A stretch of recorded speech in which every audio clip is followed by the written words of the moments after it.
तो आपको 50 पॉइंट का ऐसे लिया आपने। अब आपने 50 पॉइंट का ऐसे लिया, अब आप जाओ निफ्टी बैंक में तुरंत, ठीक है। आपने जो पुट कॉल में ट्रेड ले लिया उस पर तो आपको ज्यादा फोकस नहीं, लेकिन जो 50 पॉइंट का ऐसे ले तो इसकी ऐसे से आपको निफ्ट होना है, ठीक है, आपको ध्यान रखना। अब मार्केट यहां से ऊपर गया, ठीक है। अब मार्केट जैसे ही ऊपर गया, आपका रिस्क खाली 50 पॉइंट का था तो आप मार्केट में रहे, ठीक, यहां था मार्केट तो तब तक आप मार्केट में रहे, कोई दिक्कत नहीं। अब फ्यूचर में गए अपन, अब इसी फ्यूचर में आप एनालिस्ट चल रहा है। क्यों एनालिस्ट चल रहा है? क्योंकि फ्यूचर का चार्ट ज्यादा बोल रहा है और निफ्टी बैंक का चार्ट कम बोल रहा है, तो अपन फ्यूचर में ज्यादा एनालिस्ट करेंगे। अब मार्केट ने ये 10:25 पे मार्केट एक सेल साइड गया, लेकिन कोई दिक्कत नहीं, उतनी बड़ी लाल कैंडल नहीं बनाई थी तो अपन मार्केट में बने रहे, कोई दिक्कत नहीं। उसके बाद 10:30 पे अपन को लगने लगा कि अब मुझे पैसा बनेगा। क्यों बनेगा? क्योंकि मार्केट इससे नीचे नहीं गया, ये है ना, ये जो लाल कैंडल बनाई थी मार्केट उससे नीचे ही नहीं गया और उसका हाफ मार्केट ने हाफ तोड़ा और हाफ के बाद ये हरा कैंडल बना के मार्केट ऊपर चला गया, तो अपन को लगने लगा कि अब पैसा अपना बनेगा, ठीक है। लेकिन अपन ने अभी मार्केट में कुछ नहीं किया, खाली अपन ने पेशेंस पे काबू किया।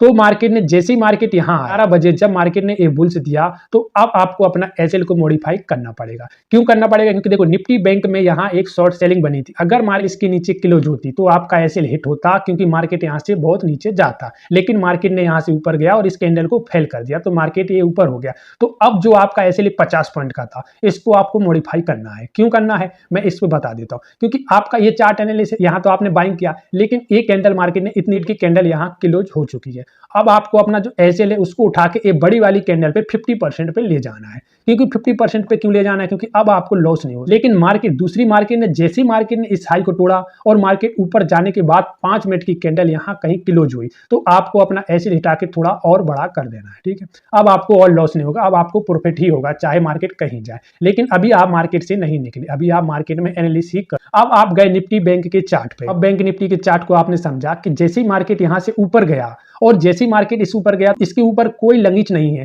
और इसके ऊपर भी कोई लंगीच नहीं है, तो अब मार्केट यहाँ से जैसे ही मार्केट आया तो ये नीचे आया, आपको कोई दिक्कत नहीं, आपने सोचा कि मेरा लॉस होगा तो इतना होगा, इससे ज्यादा नहीं होना चाहिए।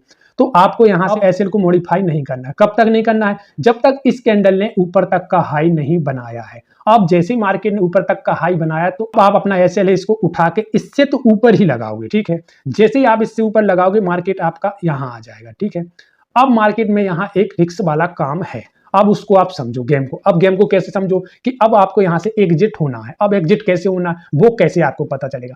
तो आप अब जाओ नीचे कि आपने बाइंग 44,350 पे बाइंग किया था और मार्केट अब चल रहा है 44,550। अब आपका यहाँ से 200 रुपए का प्रॉफिट हो रहा है। अब आपको ध्यान रखना है कि मुझे यहाँ से एग्जिट करना है कि मार्केट में और बना रहना है, क्योंकि अब आपका लॉस नहीं होगा। 150 पॉइंट तो आप लेके ही जाओगे क्योंकि आपने एसएल को ऊपर ही लगा दिया है। तो अब जैसे ही मार्केट नीचे जाएगा आपका एसएल हिट हो जाएगा, लेकिन आपका लॉस नहीं होगा। अब आपको डिसाइड करना है कि मुझे मार्केट ने 150-200 पॉइंट दिए तो मुझे मार्केट से निकलना। जैसे ही मार्केट ने हाफ वाली कैंडल बनाई तो अब आपको अपना एसएल है ना इसको उठा के थोड़ा और ऊपर रख देना है। क्यों रख देना है? क्योंकि अब आप रिस्क नहीं ले सकते, बिल्कुल। क्यों नहीं ले सकते? क्योंकि अब आपका पैसा बन गया। तो जैसे ही मार्केट यहाँ आएगा और आपका एसएल हिट हो जाएगा। अब आपने इस ट्रेड में से 150 पॉइंट निकाल लिए और आपका एसएल था 50 पॉइंट, 1 into 3 हो चुका है भाई, अच्छा खासा पैसा बन गया। इसीलिए बोलते हैं भाई कि निफ्टी बैंक और निफ्टी बैंक के फ्यूचर इन दोनों को चार्ट एनालिसिस करो तो भाई अच्छा पैसा बनता है। मिलते हैं नेक्स्ट वीडियो में।